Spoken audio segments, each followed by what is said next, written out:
Like most British people, I've become inured to the fact that our trains are overpriced, underfunded, overcrowded, dirty and slow. We moan about them, of course. God, how we moan about them. But we don't actually expect anyone to do anything about them.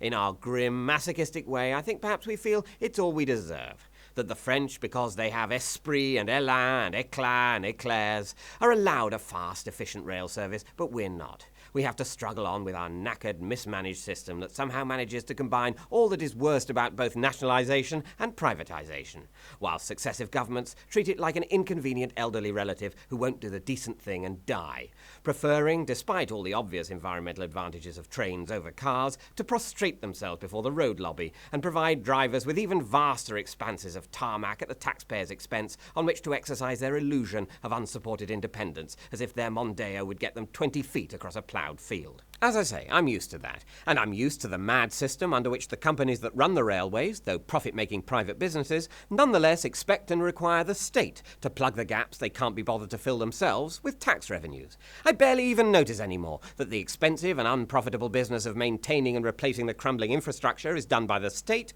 whereas the lucrative business of charging a passenger a 3-figure price for having the temerity to decide on your destination on the same day you wish to travel is done by a range of sharkish private enterprises, rather as if an airline, having filled a flight with paying passengers, then expected the government to supply them with extra buoyant air.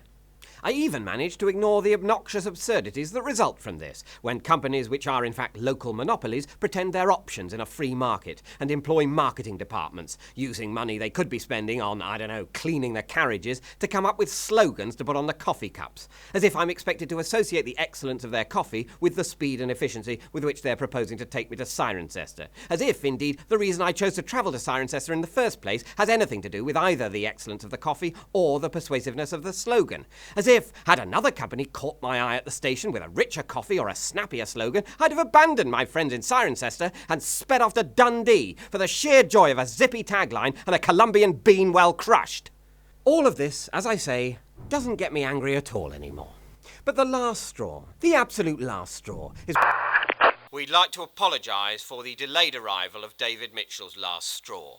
Due to engineering works, this rant will now be temporarily suspended.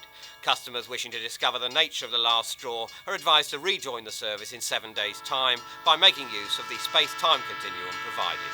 Please do not wait in the waiting room. Thank you.